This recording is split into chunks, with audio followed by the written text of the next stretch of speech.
India Pakistan మీకు విడిపోయిన తరువాత మీకు పాకిస్తాన్ వైపు నుంచి భారత్ను పొగిడిన, నాకు తెలిసి ఓపెన్గా పొగిడిన ఒకే ఒక నాయకుడు ఇమ్రాన్ ఖాన్.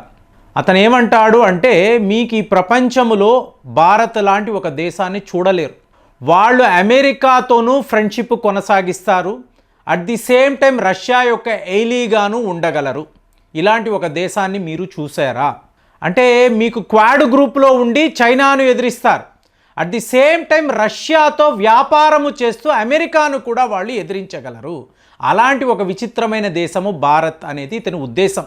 సో ఇవాళ ఒక న్యూ పాకిస్తాన్ని చూడాలి అని చెప్పి ఇమ్రాన్ ఖాన్ అనుకున్నాడు. సో దాంతో చూడండి, ఖైబర్ పఖ్తూన్ఖ్వా అనబడే ప్రాంతంలో అలీ అమీన్ అనబడే ఒక ముఖ్యమంత్రి, అంటే ఇతను మీకు పీటీఐ పార్టీ, ఇమ్రాన్ ఖాన్ యొక్క పీటీఐ పార్టీకి సంబంధించిన ఒక చీఫ్ మినిస్టర్. సో మొన్న ఈయన ఇస్లామాబాద్ను ముట్టడిద్దాము అని చెప్పి ఒక నినాదాన్ని లేపాడు. సో దీని విషయంగా నిన్న కూడా మాట్లాడారు.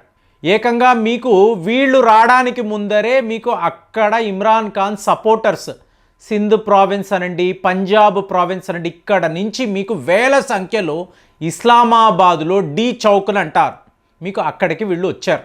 సో వీళ్ళు వస్తున్నారు అని తెలిసి మీకు షాబాజ్ షరీఫ్ యొక్క ప్రభుత్వము చూడండి, ఒక దేశం యొక్క ఆర్మీ అనేది మీకు హయ్యెస్ట్ అండి, మనము చాలా చాలా రెస్పెక్టబుల్గా చూసే ఒక విభాగం కదా. ఒక సైనికుడు కనిపిస్తే మనకు సల్యూట్ కొట్టాలని అనిపిస్తుంది, ఎందుకు, వాళ్ళు ఆ దేశము కోసం చేసే త్యాగాలు.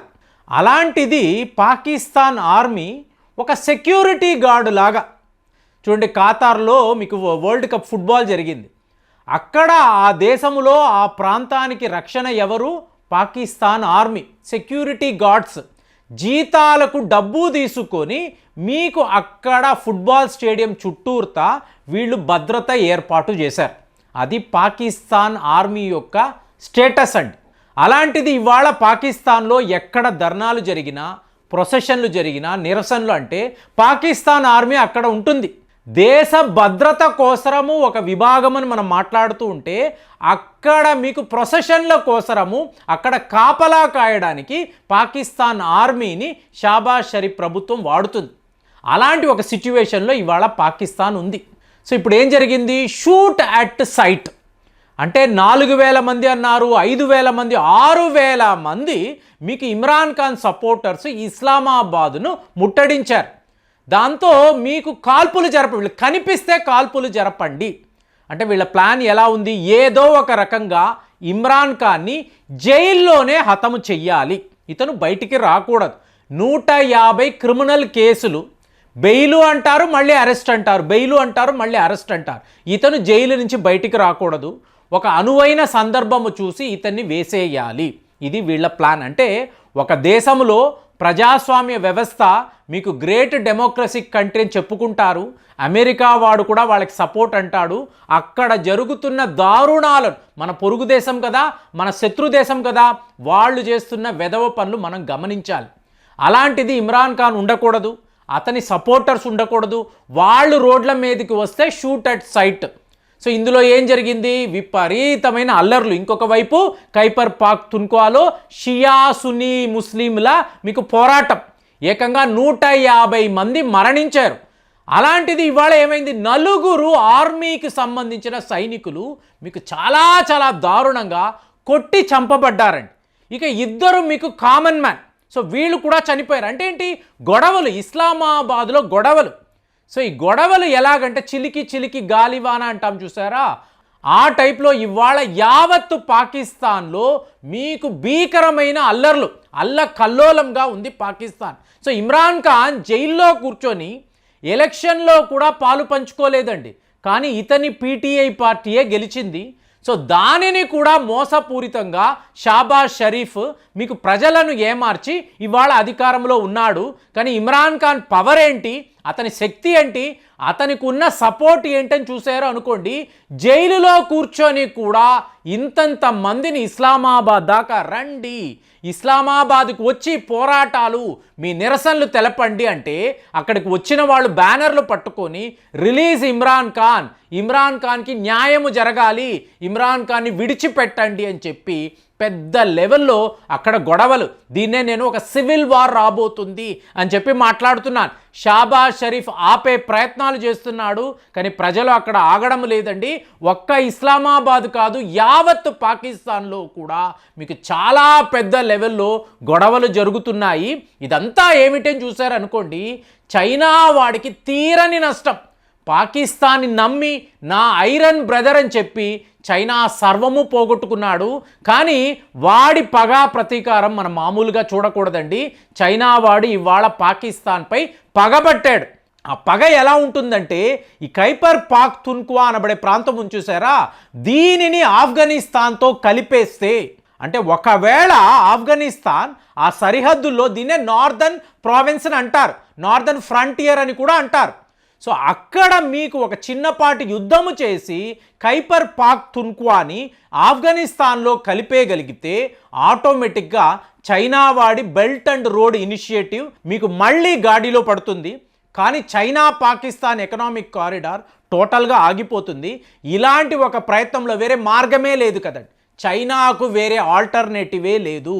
పాకిస్తాన్ని నమ్ముకుంటే, పాకిస్తాన్ ఆర్మీని నమ్ముకుంటే ఎప్పుడు కూడా చైనా బతికి బట్టకట్టలేదు. ఈ ప్రాంతంలో వాళ్ళ ప్రాజెక్టులు అన్నీ కూడా ఆగిపోతాయి. అంటే అజిత్ దోవెల్ యొక్క డాక్ట్రైన్ మాట్లాడతాం, ఒకే దెబ్బకు రెండు పిట్టలు అంటారు చూసారా, అలా ఒకవైపు పాకిస్తాన్ ప్రస్తుతం ఉండే పరిస్థితి, ఆ మేజర్ క్రైసిస్, ఇంకొక వైపు చూశారు అనుకోండి చైనాను ఎలా దెబ్బ కొట్టాలి అని చెప్పి ఆలోచించి ఒక్క బలూచిస్తాన్ అనబడే అస్త్రాన్ని పెట్టుకొని ఈ ఇరు దేశాలను కూడా మీకు విభజించడం, అంటే divide and rule policy. So దాన్ని అజిత్ దోవెల్ గారు చాలా సక్సెస్ఫుల్గా చేసి చూపించగలిగారు. సో ఇవాళ పాకిస్తాన్ ఒక మేజర్ క్రైసిస్లో ఉంటే ఇది చైనాకు తీరని నష్టం. ఇప్పుడు వీళ్ళు కొట్టుకు చేస్తారు. మొన్న అన్నాను కదా, 300 మంది పీపుల్స్ లిబరేషన్ ఆర్మీ మీకు పాకిస్తాన్లోకి రాబోతున్నారు. అంటే 300 మంది మాత్రమే కదండి అంటే అలా కాదండి. ఒక్కసారి వీళ్ళు వచ్చి వాళ్ళ పోస్టులను ఏర్పాటు చేసుకొని ఇది ఈ భూభాగం మాదేని అన్నారు అనుకోండి, టోటల్ చైనా వీళ్ళ వెనక ఉంటుంది. సో వీళ్ళను ఎవరు ఏమీ చెయ్యలేరు. చిన్నగా ఎవరైనా కదిపినా, పాకిస్తాన్ ప్రభుత్వం ప్రశ్నించినా, పాకిస్తాన్ ఆర్మీ వీళ్ళతో గొడవ పడినా టోటల్ పీపుల్స్ లిబరేషన్ ఆర్మీ వీళ్ళతోనే ఉంటుంది.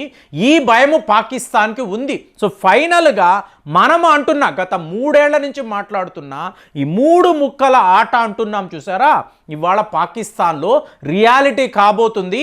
ఇమ్రాన్ ఖాన్ సపోర్టర్స్ అంతా కూడా సింధ్ పంజాబ్ ప్రావిన్స్ అని చెప్పి మాట్లాడుతున్నారు. మరి చైనా ఆఫ్ఘనిస్తాన్ అన్నారు అంటే ఖైబర్ పఖ్తూన్ఖ్వా అంటున్నారు. ఇస్లామాబాద్లో గొడవలు, యావత్ పాకిస్తాన్ కూడా ఒక సివిల్ వార్ వైపు వెళుతున్నప్పుడు పాకిస్తాన్ యొక్క భవిష్యత్తు ఏంటి అంటే ఇదంతా కూడా భారత్కు అడ్వాంటేజ్గానే ఉంటుంది. మనల్ని ఎదిరించాలి, మనల్ని శత్రువులుగా చూడాలనుకున్నారు. ఫైనల్గా ఇమ్రాన్ ఖాన్ బయటికి వచ్చి అతను ఒక చిన్నపాటి పాకిస్తాన్ని పాలించాలన్నా కూడా మనకు ఏ ఇబ్బంది లేదు.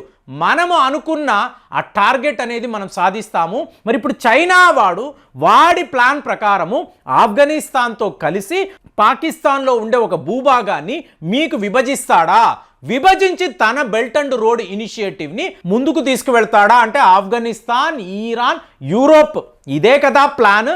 ఆ పని చైనా చేస్తుందా? ఒక మేజర్ క్రైసిస్లో పాకిస్తాన్ ఉండడము, సో ఆ దేశము ముక్కలుగా విడిపోయే అవకాశాలు ఇవాళ 100% ఉంటుంది. కాబట్టే రెచ్చిపోయిన Shahbaz Sharif shoot at sight అని చెప్పేసి ఇమ్రాన్ ఖాన్ సపోర్టర్స్ విషయంలో మాట్లాడుతున్నాడు. అంటే పాకిస్తాన్ యొక్క భవిష్యత్తు ఏమిటి? కామెంట్స్లో రాయండి. మళ్ళీ వచ్చే వీడియోలో కలుద్దాం. జై హింద్.